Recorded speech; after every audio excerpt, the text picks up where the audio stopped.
നമസ്കാരം. രാമായണ മാസം ഇന്നിവിടെ അവസാനിക്കുകയാണ്. കഴിഞ്ഞ കുറച്ചു നാളുകളായി MD ന്യൂസിലൂടെ രാമായണത്തിൻ്റെ കാലിക പ്രസക്തമായ കാര്യങ്ങളും പ്രധാനപ്പെട്ട എല്ലാ ഭാഗങ്ങളും നാം സംപ്രേഷണം ചെയ്തു കഴിഞ്ഞു.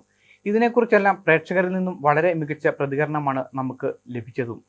ആധുനിക കാലഘട്ടത്തിൽ രാമായണത്തിൻ്റെ പ്രസക്തി എന്നതിനെക്കുറിച്ചാണ് ഇന്നത്തെ നമ്മുടെ ചർച്ചാ വിഷയം. ഈ വിഷയത്തെക്കുറിച്ച് സംസാരിക്കുവാനായി പ്രശസ്ത കരിയർ ഗുരുവും മോട്ടിവേറ്ററും അഭിഭാഷകനുമായ ശ്രീ ബാബു പള്ളിപ്പാട്ടാണ് ഇന്ന് നമ്മോടൊപ്പം ഉള്ളത്. സാറേ, നമ്മുടെ രാമായണവുമായിട്ട് ബന്ധപ്പെട്ട് ആധ്യാത്മിക രാമായണമാണ് നമ്മുടെ കേരളത്തിൽ പൊതുവെ എല്ലാ ക്ഷേത്രങ്ങളിൽ ഉൾപ്പെടെയുള്ള സാംസ്കാരിക നിലയങ്ങളിൽ ആലപിക്കുന്നത്. എന്നാൽ ഭാരതത്തിൽ പല വകഭേദങ്ങൾ രാമായണത്തിനുണ്ട്. അതിനാൽ തന്നെ ആലാപനത്തിലും വ്യത്യാസങ്ങളുണ്ട്. എന്താണ് ഇതിൻ്റെ ഒരു കാരണം? ശ്രീലാല് വളരെ പ്രസക്തമായ ഒരു ചോദ്യം ചോദിച്ചത്. നമ്മുടെ ഈ രാമായണം എന്ന് പറയുന്നത് ഭാരതത്തിന്റെ തന്നെ ഒരു പൊതുസ്വത്വം, അല്ലെ ഏഷ്യയുടെ തന്നെ പ്രദേശങ്ങളിലെ വിവിധ സംസ്കാരങ്ങളിലെ രാമായണത്തിന്റെ വിവിധ രൂപങ്ങൾ നമുക്ക് കാണാൻ കഴിയും. അതിൽ ഭാരതത്തിന്റെ മാത്രം ഒരു പ്രത്യേകത പരിശോധിച്ചാൽ നമ്മൾ ശരിക്കും നമ്മുടെ ആദ്യ കവി എന്ന് പറയുന്ന വാൽമീകിയുടെ രാമായണം ആണ് നമ്മൾ മൂലകൃതിയായി വരികയും അത് പൂർണ്ണമായും സംസ്കൃതത്തിൽ രചിക്കപ്പെട്ടതായിരുന്നു. എന്നാൽ ഇന്ത്യയുടെ ഒരു പൊതു സംസ്കാരത്തിന്റെ തലത്തിൽ നിന്ന് ചിന്തിക്കുമ്പോൾ ഇന്ത്യയിലെ ഭക്തി പ്രസ്ഥാനം എന്ന് പറയുന്ന ഒരു സംഭവം ഉണ്ടാകുന്നത്. അത് വിവിധ ദേശങ്ങളിൽ അതിൻ്റെതായ മാത്രമായ ഒരു ഹൈന്ദവ നവോത്ഥാനമോ അല്ലെങ്കിൽ ഹിന്ദുത്വത്തിലേക്കുള്ള ഒരു തിരിച്ചുപോക്കിന്റെ ഒക്കെ ഭാഗമായി വലിയ മാറ്റം, വലിയ ഒരു മുന്നേറ്റം നടക്കുന്ന സമയങ്ങളിൽ ഓരോ ദേശത്തെയും, അതായത് വ്യത്യസ്തങ്ങളായ ഭാഷകളുണ്ട്. അതിപ്പോൾ മലയാളമാകാം, തമിഴാകാം, അതുപോലെ ഹിന്ദിയാകാം, തെലുങ്ക്, അങ്ങനെ വിവിധ ഭാഷകളിൽ മൂലകൃതിയായ നമ്മുടെ വാൽമീകിയുടെ രാമായണത്തെ പ്രാദേശികമായ ഭാഷകളിൽ അവർക്ക് മനസ്സിലാകുന്ന രീതിയിൽ കഥാസന്ദർഭങ്ങളിൽ ചെറിയ മാറ്റങ്ങൾ വരുത്തിയും ചിലത് ഒഴിവാക്കിയും ചില കൂട്ടിച്ചേർത്തൊക്കെ എല്ലാ ദേശങ്ങളിലും രാമായണം രൂപപ്പെട്ടിട്ടുണ്ട്. കേരളത്തിന്റെ ഒരു പശ്ചാത്തലത്തില് നമ്മുടെ മലയാള ഭാഷയുടെ പിതാവ് എന്ന് പറയുന്ന തുഞ്ചത്ത് രാമാനുജൻ എഴുത്തച്ഛൻ അതിനെ എഴുതുമ്പോൾ അദ്ദേഹം നമ്മൾ പറയുന്ന വാൽമീകിയുടെ രാമായണത്തെ പൂർണ്ണമായും അതേ അർത്ഥത്തിൽ തന്നെ ഇരിക്കുകയായിരുന്നില്ല. അതിൽ നിന്ന് ചിലത് ഒഴിവാക്കിയിട്ടുണ്ട്, ചിലത് കൂട്ടിച്ചേർത്തിട്ടുണ്ട് എന്ന് പറയുമ്പോൾ കഥയുടെ മൂലത്തിൽ നിന്ന് മാറിയിട്ടില്ലെങ്കിലും ചില കൂട്ടിച്ചേർക്കലുകളും നമ്മുടേത് മാത്രമായ രീതിയിലുള്ള ചില ക്രമീകരണങ്ങളെല്ലാം അദ്ദേഹം ഈ രാമായണത്തിൽ നടത്തിയിട്ടുണ്ട്. അതാണ് നമ്മൾ വായിക്കുക. ഇപ്പൊ ഹിന്ദിയിലാണെങ്കിൽ തുളസിദാസിന്റെ രാമായണം, തമിഴിലാണെങ്കിൽ കമ്പരാമായണം, അങ്ങനെ ഓരോ ഭാഷയിലും അവരുടെ പ്രശസ്തരായ കവികൾ എഴുതിയിട്ടുണ്ട്. പക്ഷെ ഇതിനെല്ലാം ഒരു പ്രത്യേകത, ഏതാണ്ട് ഇത് സംഭവിക്കുന്നത് രാജ്യത്തെല്ലായിടത്തും സംഭവിക്കുന്നത് ഭക്തി പ്രസ്ഥാനം എന്ന പേരിൽ പിൽക്കാലത്ത് ഒരു സാംസ്കാരികമോ മതപരവുമായ നവോത്ഥാനത്തിന്റെ ഭാഗമായി ഉണ്ടായപ്പോഴാണ് ഈ കൃതികളെല്ലാം വന്നത്. നമ്മൾ മലയാളികൾ പിന്തുടർന്ന് എഴുത്തച്ഛന്റെ രാമാനുജൻ എഴുത്തച്ഛന്റെ ശരിക്കും കിളിപ്പാട്ട് ആണ്, രാമായണം കിളിപ്പാട്ടാണ് നമ്മുടെ വീടുകളിൽ പാരായണം ചെയ്യുന്നത്. പക്ഷെ അതിനു മുമ്പ് മലയാളത്തില് കണ്ണശന്മാരുടെ കാലത്തിലും ഒക്കെ നമുക്ക് രാമായണം വേറെയും ഒത്തിരി രൂപത്തിലുണ്ട്. പക്ഷെ ജനങ്ങൾ ഒരു പൂർണ്ണമായ നല്ല മലയാളത്തില് രാമായണം അറിയുകയും വായിക്കുകയും പഠിക്കുകയും ഒക്കെ ചെയ്യുന്നത് എഴുത്തച്ഛന്റെ രാമായണം. അതുകൊണ്ടാണ് നമ്മളെല്ലാം കിളിപ്പാട്ട് നമ്മൾ വായിക്കുകയും രാമായണം കിളി പറയുന്നതായിട്ടാണത്. അതുകൊണ്ടാണ് നിങ്ങൾ തുടങ്ങുന്നത് ശാരീരിക പൈതൽ എന്ന് പറഞ്ഞിട്ടാണ് തുടങ്ങുന്നത്. കിളി വന്നിരുന്ന് എഴുത്തച്ഛനോട് പറയും, എഴുത്തച്ഛൻ എഴുതുകയും ചെയ്യുന്നത് പോലെയാണ് ആ കൃതി രൂപപ്പെട്ടിട്ടുള്ളത്. രാമായണത്തെ ചിലർ കഥയായും ഗ്രന്ഥമായും ഒക്കെ കാണുന്നുണ്ട്. എന്നാൽ ചിലർക്കതൊരു അവരുടെ ജീവിതത്തിന്റെ ഒരു ഭാഗമാണ് രാമായണം എന്ന് പറയുന്നത്. എന്നാൽ ആധുനിക കാലഘട്ടത്തിൽ എല്ലാ മനുഷ്യരുടെയും ചേതോവികാരത്തെ ഉൾക്കൊള്ളുന്നതാണ് യഥാർത്ഥത്തിൽ രാമായണം എന്ന ഇതിഹാസ ഗ്രന്ഥം. എന്താണ് ഈ ആധുനിക കാലഘട്ടത്തിൽ രാമായണത്തിന്റെ പ്രസക്തി?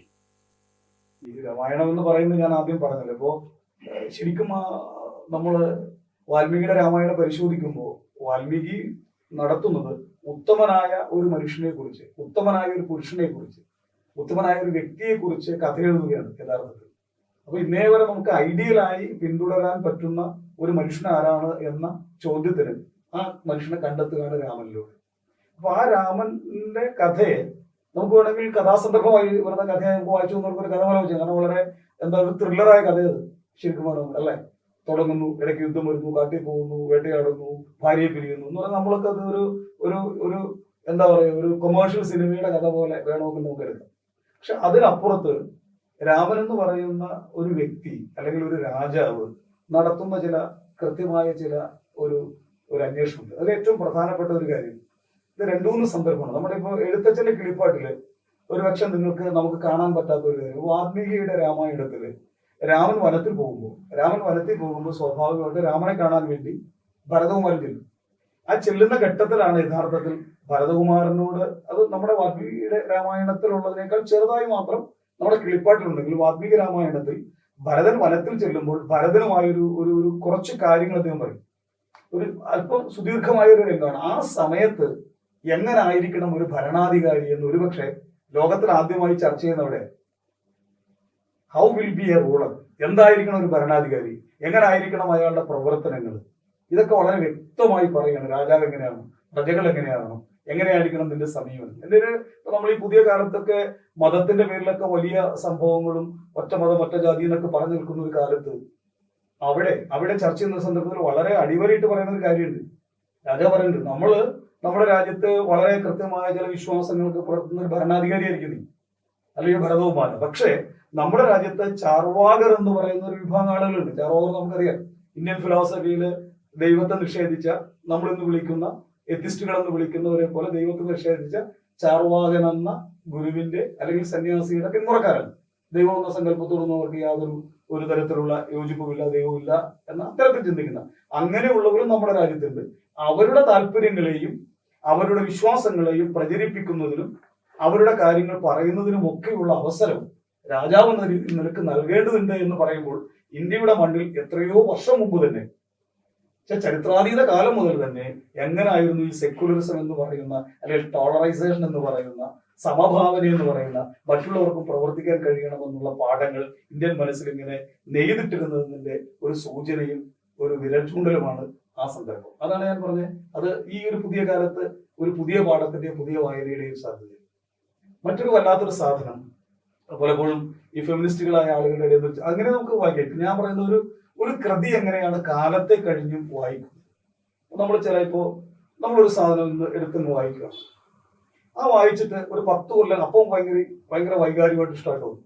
ഒരു 10 കൊല്ലം കഴിഞ്ഞ് അല്ലെങ്കിൽ ഒരു 100 കൊല്ലം കഴിഞ്ഞ് ആ പുസ്തകമോ അല്ലെങ്കിൽ ഒരു കലാരൂപവും നമ്മൾ കാണുമ്പോൾ 100 കൊല്ലം കഴിഞ്ഞു വരുന്ന ഒരാളുടെ വൈകാരികവും ആസ്വാദനതരവുമായ കാര്യങ്ങളെ അതിന് ഏതെങ്കിലും തരത്തിൽ തൃപ്തിപ്പെടുത്താൻ പറ്റിയില്ലെങ്കിൽ അവരത് കാണില്ല, വായിക്കില്ല. സത്യമല്ലേ? പക്ഷെ ഏത് കാലം കഴിയുമ്പോഴും ഏത് മനുഷ്യൻ വായിക്കുമ്പോഴും അവൻ ജീവിക്കുന്ന കാലഘട്ടത്തിലെ സന്ദർഭത്തിന്റെ സാഹചര്യത്തിന് അനുഗുണമാം വിധം പുതിയ ആശയങ്ങളും പുതിയ അഭിപ്രായങ്ങളും പുതിയ ചിന്തയും മുളപൊട്ടുന്നതിനുള്ള ഇളകിമറിഞ്ഞ ഒരു മണ്ണ്, സമൃദ്ധമായൊരു മണ്ണ്, സമൃദ്ധമായൊരു ചിന്ത അതിൽ ഒളിഞ്ഞു കിടക്കാൻ ഏതെങ്കിലും ഒരു കൃതിക്ക് കഴിയുമെങ്കിൽ നമ്മളത് വീണ്ടും വീണ്ടും വായിക്കും, പുതിയ തലമുറ വായിക്കും. എന്നതുപോലെ രാമായണം കുറെ പഴയ കാലത്തിന്റെ കഥ പറയുമ്പോൾ പോലും ആധുനിക കാലത്തോടു കൂടി അത് സംവദിക്കും. അതിലൊരു ഞാൻ പറഞ്ഞപ്പോ സീത എന്ന് പറയുന്ന തന്റെ രാജാവിനോടൊപ്പം ഭർത്താവിനോടൊപ്പം വനത്തിൽ പോയ അച്ഛനും അമ്മയും വേണമെങ്കിൽ ഇല്ലെന്ന് പറയാവുന്ന അത്തരത്തിൽ പൂർണ്ണമായും ഭർത്താവിനോടൊപ്പം വനത്തിൽ പോയ സീത തന്റെ ഭാഗത്ത് നിന്ന് അല്ലാതെ തെറ്റുപറ്റിയിട്ടും പൂർണ്ണ ഗർഭിണിയായിരിക്കുന്ന സീതയെ രാജാവ് വനത്തിൽ ഉപേക്ഷിക്കുമ്പോൾ അല്ലെങ്കിൽ കൊണ്ടുപോയി കളയാൻ പറയുമ്പോൾ സ്വാഭാവികമായിട്ടും നമ്മുടെ പുതിയ കാലത്തെ ഫെമിനിസത്തിന് വേണമെങ്കിൽ പറയാം എത്ര ക്രൂരനായ മനുഷ്യനാണ്. അങ്ങനെ അവർക്ക് വ്യാഖ്യാനിക്കാന് ഒരു പ്രശ്നമില്ല, കാരണം വ്യാഖ്യാന തടസ്സം പറയുന്നില്ല. ക്രൂരനായ ഒരാളാണെന്ന് തന്നെ നമുക്ക് വേണമെങ്കിൽ ചിന്തിക്കാം. പക്ഷെ മറ്റൊരർത്ഥത്തില് ഈ രാമൻ എന്ന് പറയുന്ന സീതയെ വനത്തിൽ ഉപേക്ഷിക്കുന്ന രാമന്റെ മുമ്പിൽ ഒരു വലിയ ചിന്തയുണ്ട്. ചിന്ത ഇതാണ്, നമ്മൾ ഒരു സമയത്ത് ഭരണാധികാരിയും ഒരു സമയത്ത് രാമൻ ഭർത്താവുമാണ്. അയോധ്യ എന്ന് പറയുന്ന രാജ്യത്തിന്റെ ഭരണാധികാരി, അതോടൊപ്പം സീത എന്ന് പറയുന്ന ഒരു സ്ത്രീയുടെ ഭർത്താവ്. ഇതാണ് രാമന്റെ മുമ്പിലുള്ള വലിയ ചിത്രം. നിങ്ങൾക്കറിയാം, നമ്മള് രാമായണത്തിലെ യുദ്ധകാന്ഡം കഴിഞ്ഞ് നമ്മൾ ശരിക്കും രാവണനെ നിഗ്രഹിച്ചതിന് ശേഷം സീതയെ നമ്മൾ പറയുന്നത് അഗ്നിശുദ്ധി വരുത്തി കൊണ്ടുപോകുന്നു. എന്ന് പറഞ്ഞാൽ നമ്മുടെ പഞ്ചഭൂതങ്ങളിൽ മണ്ണ്, ആകാശം, ജലം, ഇതിനകത്ത് അഗ്നിയൊക്കെ ഉള്ളതിൽ ഒരിക്കലും ചീത്തയാകാത്തത് ഈ പറയുന്ന അഗ്നി മാത്രമേ ഉള്ളൂ. അപ്പൊ മണ്ണിനകത്തേക്ക് നമ്മൾ എന്തെങ്കിലും ലഭിച്ചാൽ മണ്ണ് ചീത്തയാവും, വെള്ളത്തിൽ ചേർത്ത വെള്ളം വായുവിൽ ചേർന്ന വാറയും. പക്ഷെ നിങ്ങൾ അഗ്നിയിലേക്ക് ഇട്ടാലോ എല്ലാം സ്ഫുടം ചെയ്തെടുക്കും. അപ്പൊ അഗ്നിശുദ്ധി വരുത്തിയ സീതയുമായിട്ടാണ് അദ്ദേഹം തിരിച്ചു വരുന്നത്. പറഞ്ഞാൽ there is no what we call blemish, no stain, she is purely immaculate എന്ന് പറയാവുന്ന ഒരാളുമായിട്ട് പറഞ്ഞത്. അപ്പൊ സുഖമായിട്ട് ഇങ്ങനെ പോകുമ്പോൾ നമ്മൾ ചിന്തിക്കേണ്ട ഒരു കാര്യം, ഇങ്ങനെ പോവാ സുഖമായിട്ട് കാര്യങ്ങൾ മുന്നോട്ട് പോകുമ്പോൾ ഈ അയോധ്യയിൽ നിന്ന് ഒരുപക്ഷെ ഒരു 100-500 കിലോമീറ്ററുകൾക്ക് അപ്പുറത്ത് എന്ന് പറഞ്ഞാൽ വേണമെങ്കിൽ ഇവിടെ നിന്ന് തിരുവനന്തപുരത്തു നിന്നോ അല്ലെങ്കിൽ മാനന്തവാടിക്ക് അപ്പുറത്തോ അല്ലെങ്കിൽ പളനി എന്ന് പറയുന്ന സ്ഥലത്തിന്റെ ദൂരത്തിലൊക്കെ ഉള്ള ഒരു സ്ഥലത്ത് അയോധ്യയിലെ ഒരു അലക്കുകാരൻ, ഒരു ഗ്രാമത്തിലെ അലക്കുകാരൻ നടത്തുന്ന ഒരു സന്ദർഭമുണ്ട്. അത് വളരെ വളരെ ലളിതമാണ്. ഇത് വലിയ ചിന്തയാണ് അതിന്. അപ്പോൾ അലക്കുകാരൻ ഇങ്ങനെ തുണി അലക്കിക്കൊണ്ടിരിക്കുമ്പോൾ അയാളുടെ ഭാര്യ വരും. ഭാര്യ വരുമ്പോൾ ഭാര്യയോട് ചോദിക്കും, നീ എവിടെയായിരുന്നു ഇന്നലെ? നീ ഇന്നലെ പോയതാണല്ലോ, ഉണ്ടല്ലോ. അപ്പോൾ അവള് പറയും, അത് ഞാൻ ഇന്നലെ അലക്കാൻ വേണ്ടി ഇങ്ങോട്ട് വരുന്ന സമയത്ത് വലിയ മഴ വന്നു. മഴയത്ത് എനിക്കൊരു വീട്ടിൽ കയറിയിരിക്കേണ്ടി വന്നു. പിന്നെ രാത്രി എനിക്ക് പോരാൻ പറ്റില്ലല്ലോ, അതുകൊണ്ട് ഞാൻ ആ വീട്ടിൽ കിടന്നുറങ്ങി. ഇതവർ പറയുന്നത്. പക്ഷെ അപ്പോ ഇയാൾ പറയുന്ന ഒരു മറുപടി ഉണ്ട്. അതായത് ആരുടെയെങ്കിലും വീട്ടിൽ ഒരു ദിവസം രാത്രി കിടന്നുറങ്ങിയ നിന്നെ സ്വീകരിക്കാൻ ഞാൻ ശ്രീരാമചന്ദ്രനൊന്നുമല്ല എന്ന് പറഞ്ഞതിന്റെ അർത്ഥം എന്നാ? ഇടേ നമ്മുടെ രാജാവില്ലേ, പുള്ളിക്കാരനെ എന്റെ കൂടെ കിടന്ന ഒരു പെണ്ണിനെ അഗ്നിശുദ്ധി വരുത്തിയിട്ട് ഇപ്പൊ നമ്മുടെ ആളാണെന്ന് പറഞ്ഞ് കൊണ്ടുവച്ചിരിക്കുക. എനിക്ക് വിശ്വാസം പോരാ എന്നൊരു കമന്റ് ആരാ പറയണേ? ഒരലക്കുകാരൻ. സമൂഹത്തിലെ ഏറ്റവും ലോവർ സ്റ്റാറ്റയുള്ള ഒരാളാ പറയണേ. ആ ലോവർ സ്റ്റാറ്റയുള്ള ഒരാൾ പറയുന്ന കമന്റ് രാജാവിന്റെ സ്പൈകൾ എന്ന് പറയുന്ന ചാരന്മാർ അറിഞ്ഞിട്ട് രാജാവിന്റെ ചെവിയിലെത്തും. രാമൻ എന്ന രാജാവിന്റെ ചെവിയിലെത്തും. ആ നിമിഷം രാജാവിന്റെ മനസ്സിലുണ്ടാകുക, എന്റെ പ്രജകൾക്ക് എന്നിൽ വിശ്വാസമില്ല, എന്റെ ഭാര്യ അവർ സംശയിക്കുന്നു, എന്നെ അവർ സംശയിക്കുന്നു. ഈ അടുത്ത കാലത്ത് നമ്മൾ തന്നെ ഒരു വാക്ക് ഉപയോഗിച്ചില്ലേ, എന്റെ ബ്രൂട്ടസിന്റെ ഭാര്യ അല്ല സീസറിന്റെ ഭാര്യ എപ്പോഴും കളങ്കരഹിതമുള്ള ആളായിരിക്കണം എന്ന് പറഞ്ഞ പോലെ തന്നെ രാജാവിന്റെ ഭാര്യ എപ്പോഴും കളങ്കരഹിതമുള്ളവളായിരിക്കണം എന്ന് പറഞ്ഞാൽ എന്റെ പ്രജകൾക്ക് എന്നെ കുറിച്ച് എന്ന സംശയമാണ്. അപ്പൊ പിന്നെ എങ്ങനെയാണ് ഈ പ്രജകളുടെ സന്തോഷത്തിന് എനിക്ക് നിൽക്കാൻ കഴിയുക? ആ ഒരു സന്ദർഭത്തിൽ രാമനിൽ ഒരു വലിയ മനുഷ്യനിൽ ഒരു വലിയ പ്രശ്നം ഉണ്ടാകുക. പ്രശ്നം ഇതാണ്, രാമൻ എന്ന മനുഷ്യനും എന്ന് പറഞ്ഞാൽ സീതാവതിയായിരിക്കുന്ന ജനകന്റെ മകളെ കല്യാണം കഴിച്ച, തന്നോടൊപ്പം കാട്ടിൽ ജീവിച്ച, തന്റെ ദുഃഖങ്ങളെയും സ്വപ്നങ്ങളെയും പേര് നടന്ന ഒരു പെൺകുട്ടിയുടെ ഭർത്താവും ഭാര്യയും എന്ന കുടുംബജീവിതമുണ്ട്. അത് അദ്ദേഹത്തിന്റെ റോളാണ്, നമ്മളെല്ലാം ചെയ്യുന്ന റോളാണ്. അതോടൊപ്പം തന്നെ കോടിക്കണക്കായ ജനങ്ങൾ തന്നെ വിശ്വസിക്കുന്ന, കോടിക്കണക്കിനായ ജനങ്ങൾ എന്നെ അറിയുന്ന ഒരു ഭരണാധികാരി കൂടിയാണ് ഞാൻ. അപ്പോൾ എന്റെ മുമ്പില് ഒന്നുകിൽ ഞാൻ എന്റെ ഭാര്യയെ ഇഷ്ടമല്ല എന്ന് പറയുന്ന, അല്ലെങ്കിൽ ഭാര്യയെ സംശയമുണ്ട് എന്ന് പറയുന്ന ജനതയുടെ അഭിപ്രായത്തെ കേൾക്കാതെ എന്റെ ഭാര്യയെ സ്വീകരിക്കണം. അപ്പോൾ എന്നിൽ ഞാനെന്ന മനുഷ്യൻ ജയിക്കും, ഞാനെന്ന ഭർത്താവ് ജയിക്കും. മറിച്ച് ഭാര്യയുടെ പ്രശ്നങ്ങളെ ചെറുതായി മാറ്റി നിർത്തിയിട്ട് ഈ വലിയ ജനങ്ങളുടെ പ്രശ്നം മുൻപിൽ കണ്ടുകൊണ്ട് എന്നെ കുറിച്ച് ജനങ്ങൾക്ക് ഒരു സംശയവുമില്ല എന്ന രീതിയിൽ ആകുകയാണെങ്കിൽ എന്നിലെ രാജാവ് ജയിക്കും. അപ്പൊ കുറെ ദിവസങ്ങൾ രാമൻ എന്നിലെ രാജാവാണോ ജയിക്കേണ്ടത്, എന്നിലെ ഭർത്താവാണോ ജയിക്കേണ്ടത്, എന്നിലെ രാമനാണോ ജയിക്കേണ്ടത്, എന്നിലെ രാജാവാണോ ജയിക്കേണ്ടത്, എന്നിലെ സീതയുടെ ഭർത്താവാണോ ജയിക്കേണ്ടത്, രാജ്യം ഭരിക്കുന്ന അയോധ്യയിലെ രാജാവാണോ ഭരിക്കുന്നതെന്ന് രാവേറെ പകലേറെ ചിന്തിച്ചിട്ട് ഒരു നിമിഷത്തിലാണ് ലക്ഷ്മണനോട് പറയുന്നത്, അല്ലയോ ലക്ഷ്മണകുമാര, നീ എന്ത് ചെയ്യും? നിന്റെ ഏട്ടത്തിയെ വനത്തിൽ കൊണ്ടുപോയി എന്ന് പറയുന്നത്.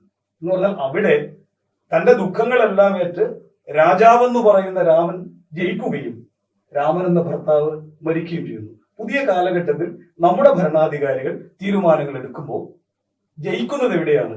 ജനങ്ങളുടെ പ്രതിനിധിയായ ഭരണാധികാരിയാണോ, അതോ അവന്റെ മകളുടെയും ചേട്ടന്റെയും അച്ഛന്റെയും ഒക്കെ താല്പര്യങ്ങൾ സംരക്ഷിക്കുന്ന ഒരു മനുഷ്യനാണോ എന്ന ഏറ്റവും വലിയ കാലത്തെ ചോദ്യം രാമായണം ഉയർത്തുകയും അതിന് മറുപടി പറയുകയും ചെയ്യുന്നതാണ് രാമായണത്തിലെ ഏറ്റവും കാതലായ ഒരു ചിന്ത എന്ന് ഞാൻ ചിന്തിക്കുന്നു. ഈ രാമായണം പാരായണം ചെയ്യുന്ന ഒരു വ്യക്തിയെ സംബന്ധിച്ച് ഒരു ആത്മീയമായി അദ്ദേഹത്തിന് എത്രത്തോളം ഉണർവ് ലഭിക്കുമെന്നാണ് ഒരു മോട്ടിവേറ്റർ എന്ന നിലയിൽ താങ്കളുടെ ഒരു അഭിപ്രായം?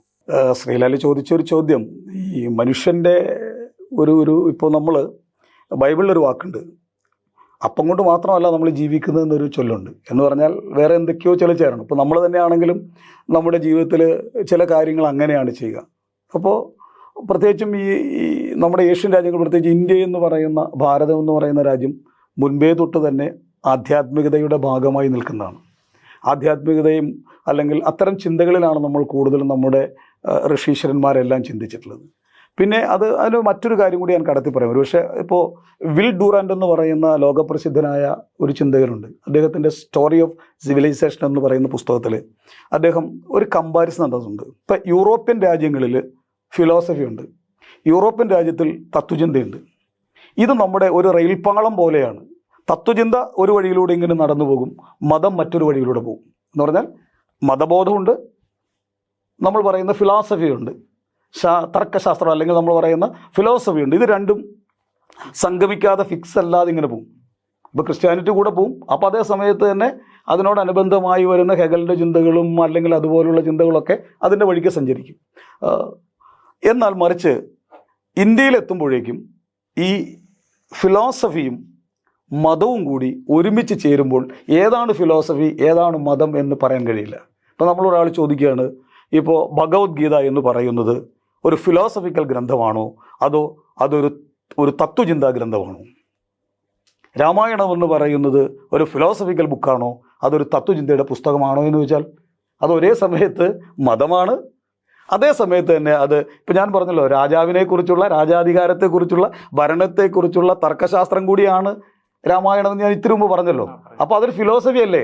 Who will be the leader, how will be the ruler, what all things we will keep in our mind, ഈ കാര്യങ്ങളെല്ലാം ചർച്ച ചെയ്യുമ്പോൾ it's a philosophical book. At the same time നമ്മളെന്താണ് രാമനെ നമ്മൾ ആ അർത്ഥത്തിൽ കൂടി കാണുകയാണ്. അപ്പോൾ അങ്ങനെയുള്ള ഒരു വലിയ ചിന്ത അതിനുണ്ട് എന്നുള്ളത് രാമായണത്തിൻ്റെ വലിയൊരു പ്രസക്തിയാണ്. അതുപോലെ തന്നെ മറ്റൊരു വലിയൊരു പ്രസക്തിയായിട്ട് എനിക്ക് തോന്നുന്നത് നമ്മുടെ ഇക്കോണമിയുമായി ബന്ധം, നമ്മുടെ ഈ വിശ്വാസികളെ സംബന്ധിച്ച് അവർക്ക് ആനന്ദകരമായ രീതിയിൽ അനുഗ്രഹത്തിൻ്റെയും അതുപോലെ കൊടുക്കൽ വാങ്ങലിൻ്റെയൊക്കെ കഥ പറയുകയും ധർമ്മബോധത്തെക്കുറിച്ച് പറയും. ഇപ്പോൾ സഹോദരങ്ങൾ തമ്മിലുള്ള ബന്ധം ഏറ്റവും മനോഹരമായി ചെയ്യുകയാണല്ലോ. അപ്പോൾ രാജാവിനെ ഇപ്പോൾ ഞാൻ അന്ന് പറയുന്നുണ്ട്, ഇപ്പോൾ ശരിക്കും ദശരഥൻ ഭാര്യയ്ക്ക് വരം കൊടുത്തെങ്കിൽ പോലും, അല്ലെങ്കിൽ അനുഗ്രഹമല്ല, തനിക്ക് എന്തെങ്കിലും കാര്യങ്ങൾ ചോദിച്ചോളൂ എന്ന് പറയുമ്പോൾ പോലും കൈകേയിക്ക് അത് കൊടുക്കണമെന്ന് നിർബന്ധമില്ല. ഇനി അഥവാ കൈകേയിക്ക് അത് പറഞ്ഞാൽ പോലും രാമൻ എന്ന മനുഷ്യനെ സംബന്ധിച്ചിടത്തോളം 3 കാര്യം കൊണ്ട് അത് ധിക്കരിക്കാൻ വേണമെങ്കിൽ, ഒന്ന് എന്ന് പറയുന്നത് ആ രാജ്യത്തെ ഭൂരിഭാഗം ജനങ്ങളും 90% ജനങ്ങളും രാമൻ നാളെ രാജാവാകുമെന്ന് കാത്തിരിക്കുന്നവരാണ്. 2, അച്ഛൻ മരിച്ചും പോയി, അച്ഛൻ്റെ ആ വാക്കുകളൊന്നും കേൾക്കണമെന്നില്ല. പിന്നെ നിങ്ങൾക്കറിയാമല്ലോ ഈ ധർമ്മം എന്ന് പറയുന്നത്, ഈ ഭരണത്തിൽ ധർമ്മചിന്ത എന്ന് പറയുന്നത് വളരെ അപൂർവമായിട്ട് മാത്രം സംഭവിച്ചിട്ടില്ല. 1-2 ചരിത്രമാണ് നിങ്ങൾ വിശ്വസിക്കില്ല. ഇപ്പോൾ നമ്മൾ ഭാരതത്തിലെ തന്നെ ഏറ്റവും വലിയ ധർമ്മിഷ്ഠനായ രാജാവാര് എന്ന ചോദ്യത്തിന് നമ്മൾ ആധുനിക ചരിത്രത്തിൽ പറയുന്ന അശോകനെ കുറിച്ചാണ്. പക്ഷെ നിങ്ങൾക്കറിയാം അശോകൻ്റെ ചരിത്രം നിങ്ങൾ പരിശോധിച്ചാൽ അശോകൻ്റെ സഹോദരങ്ങളെ എന്താണ് ഏകദേശം 14 രാജ്യങ്ങളായി വിഭജിക്കപ്പെട്ടിരുന്ന അശോകൻ്റെ മൗര്യ സാമ്രാജ്യത്തിൻ്റെ തൊട്ടുമുമ്പ് അശോകൻ്റെ അച്ഛനായിരുന്ന ബിംബിസാരൻ്റെ എന്താ പറയുക, ഈ പറഞ്ഞ 14 വ്യത്യസ്തങ്ങളായ ക്ലാഷുകളെ, ഗ്രൂപ്പുകളെ തോൽപ്പിച്ച് അവരെല്ലാം കൊന്നൊടുക്കിയിട്ടാണ് അശോകൻ രാജാവാകുന്നത്. ആ അശോകനാണ് കലിംഗ യുദ്ധത്തിൽ പിന്നീട് യുദ്ധം വേണ്ടെന്ന് പറയുക. എന്ന് പറഞ്ഞാൽ ഉടനീളം തൻ്റെ ജീവിതത്തിലുടനീളം രക്തം വീണതിൻ്റെയും അധികാരത്തിൻ്റെയും വലിയ മുന്നേറ്റങ്ങൾ നടത്തിയ രാജാവാണ് അവസാനം യുദ്ധം വേണ്ടെന്ന് പറഞ്ഞത്. നമ്മൾ അശോക ദ ഗ്രേറ്റ് എന്നാണ് ചരിത്രത്തിൽ പറയുന്നത്. ദാറ്റ് മീൻസ് ഈ ഭരണം എന്ന് പറയുന്നത്, അധികാരം എന്ന് പറയുന്നത് രക്തം പുരണ്ടതാണ് എന്ന ചരിത്രം ഒന്ന്. 2, നമുക്കറിയാം ഇപ്പോൾ മുഗൾ ഭരണകാലത്തെ അവസാനത്തെ രാജാവ് എന്ന് പറയപ്പെടുന്ന ഔറംഗസീബ്, വലിയ മുഗൾ ഭരണകാലത്തെ വലിയ രാജാവ്, അവസാനത്തെ വലിയ രാജാവ് എന്ന് പറയുന്നത്. ഔറംഗസീബിനൊരു സഹോദരനുണ്ട്, ധാരാഷുക്കു എന്നാണ് ചരിത്രത്തിൽ അറിയപ്പെടുന്നത്. മഹാപണ്ഡിതനാണ്. പേർഷ്യൻ ഭാഷയിലേക്ക് നമ്മുടെ വേദഗ്രന്ഥങ്ങൾ പരിഭാഷപ്പെടുത്തിയിട്ടുള്ള ആളാണ്. ഈ ധാരാസുക്കു എന്ന് പറയുന്ന സ്വാഭാവികമായും അധികാരം അയാൾക്കാണ് കിട്ടേണ്ടത്. പക്ഷെ തൻ്റെ സഹോദരൻ്റെ ശിരസ് വെട്ടിയെടുത്ത് സ്വർണ്ണത്തളികയിൽ വെച്ച് ഡൽഹി നഗരം മുഴുവനും കാണിച്ചിട്ടാണ് ഔറംഗസീബ് അധികാരത്തിൽ വന്നത്. എന്ന് പറഞ്ഞാൽ അധികാരത്തിനുള്ള രക്തം പുരണ്ടുണ്ട്. ആ അധികാര രക്തം പുരളലിൽ അധികാരത്തിൽ രക്തം പാടില്ല എന്ന് ലോകത്തോട് വിളിച്ചു പറഞ്ഞ ഏറ്റവും ഉയരം കൂടിയ ഒരു മനുഷ്യൻ എന്ന് പറഞ്ഞാൽ മോഹൻദാസ് കരംചന്ദ് ഗാന്ധിയാണ്. അത് 19-ാം നൂറ്റാണ്ടിൻ്റെ അവസാനവും 20-ാം നൂറ്റാണ്ടിലുമായിട്ട് നിന്ന വ്യക്തിയാണ്. അദ്ദേഹത്തെ സ്വാധീനിച്ച ആളാരാണ്? രാമനാണ്. അതുകൊണ്ടാണ് അദ്ദേഹം പറയുന്നത് എൻ്റെ രാമരാജ്യം എന്ന് പറഞ്ഞതും എൻ്റെ ഐഡിയൽ രാജാവ് രാമനാണെന്നും. അപ്പോൾ ഒക്കെ അദ്ദേഹം പറയുന്നുണ്ട്, രാമനെന്ന് പറയുന്നത് അയോധ്യയിൽ ജനിച്ച ദശരഥൻ്റെ മകനല്ല, സീതാവതിയല്ല, രാവണനെ കൊന്നവനല്ല, മറിച്ച് എൻ്റെ സ്വപ്നത്തിലെ, എൻ്റെ വിശ്വാസത്തിലെ, എൻ്റെ വിചാരത്തിലെ നന്മ ഒരു വ്യക്തിയായി രൂപപ്പെട്ടാൽ അത് രാമനായിരിക്കും. അപ്പോൾ അത്രത്തോളം തേജോവഹമായ ഒരു ചിന്തയും അത്രത്തോളം രാഷ്ട്രീയ മുഖം കൊടുക്കുന്ന ചില കാഴ്ചപ്പാടുകളും നിഗൂഢമായി നിറച്ചു വെച്ച ഒരു ഗ്രന്ഥമാണ് ഈ രാമായണം. അതുകൊണ്ട് അതിൻ്റെ വിശ്വാസത്തിൻ്റെ വഴിയിലൂടെ സഞ്ചരിച്ചു പോകുന്നവർക്ക് ആത്മീയ പുരോഗതിയും സന്തോഷവും തൃപ്തിയും ലഭിക്കുന്നു രാമരാമ എന്ന് ജപിച്ചുകൊണ്ടാണ്. അതുകൊണ്ടാണ് ഗാന്ധി വീടുമ്പോൾ നമുക്ക് വേണമെങ്കിൽ പറയാം ഹേ റാം എന്ന് പറയുമ്പോൾ അതിലൊരു ആത്മീയതയുടെ ഭാഗമുണ്ട്. മറിച്ച് ഗാന്ധിയുടെ എല്ലാ ചിന്തകളിലും, എല്ലാ രാഷ്ട്രീയ പ്രവർത്തനങ്ങളിലും, എല്ലാ അധികാരവുമായി ബന്ധപ്പെട്ട എല്ലാ സമയത്തും അദ്ദേഹം ഈ രാമായണത്തെ തൻ്റെ ഒരു എന്താ പറയുക ഒരു വഴികാട്ടിയായി അദ്ദേഹം കൊണ്ടു നടക്കുകയും ചെയ്തു.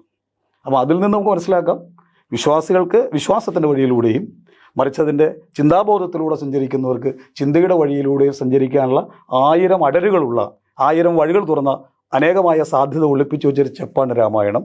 അതുകൊണ്ട് തന്നെ അതിൻ്റെ പ്രസക്തി വരും കാലങ്ങളിലും ഇനിയും മുൻപോട്ടുള്ള കാലത്തും ഏറി വരുമെന്നാണ് രാമായണവുമായി അടുപ്പം പുലർത്തുന്ന അതിൻ്റെ പാരായണം പലപ്പോഴും ചെയ്യാറുള്ളത്, ഇപ്പോഴും ഞാൻ ചെയ്യാറുള്ളത്. മിക്കവാറും വിവിധ ഭാഷകൾ വന്നിട്ടുള്ള രാമായണം അടക്കം ഞാൻ വായിച്ചിട്ടൊക്കെയുള്ള ഒരു വ്യക്തി എന്ന രീതിയിൽ രാമായണത്തിന് അത്തരത്തിലൊരു പ്രസക്തിയാണുള്ളത്. അത് തീർച്ചയായും കാലത്തെ അതിജീവിച്ചുകൊണ്ട് ഇതിനകത്ത് കഥാപാത്രങ്ങളൊക്കെ മാറി മറിഞ്ഞൊക്കെ അല്ലെങ്കിൽ മാറിയാലും അതിൽ മുൻപോട്ട് വെക്കുന്ന ചിന്ത കാലത്തെ അതിജീവിച്ച് നിൽക്കുകയും രാമായണം എക്കാലത്ത് മനുഷ്യൻ്റെ പുരോഗതിയുടെയും തൃപ്തിയുടെയും മുന്നേറ്റത്തിൻ്റെയും സംസ്കാരത്തിൻ്റെയൊക്കെ വഴികാട്ടിയായി നിൽക്കുമെന്ന് തന്നെയാണ് എൻ്റെ വിശ്വാസം. അധർമ്മത്തെ ധർമ്മം കൊണ്ട് നേരിട്ട പുണ്യ ഇതിഹാസ ചരിത്രമാണ് രാമായണത്തിനുള്ളത്. ആധുനിക കാലഘട്ടം നമുക്കറിയാം, ഒരുപാട് സംഘർഷങ്ങൾ നമ്മുടെ ആഭ്യന്തരമായിട്ടും വിദേശമായിട്ടൊക്കെ ഒരുപാട് സംഘർഷങ്ങൾ നേരിടുന്ന ഈ ഒരു കാലഘട്ടത്തിൽ ഈ രാമായണത്തിനുള്ള ഒരു പ്രസക്തി എന്തെന്നാണ് അങ്ങയുടെ അഭിപ്രായത്തിൽ? അല്ല, ഞാൻ ആദ്യം സൂചിപ്പിച്ച പോലെ ഞാൻ ആധുനിക കാലഘട്ടത്തിൽ രാമായണത്തിൻ്റെ പ്രസക്തി എന്ന് പറഞ്ഞാൽ ഞാൻ അതിലെത്രത്തോളം അതിന് പ്രസക്തി ഉണ്ട് എന്നതിൻ്റെ തെളിവാണല്ലോ നമ്മൾ കാണുന്ന ആധുനിക ഇന്ത്യ.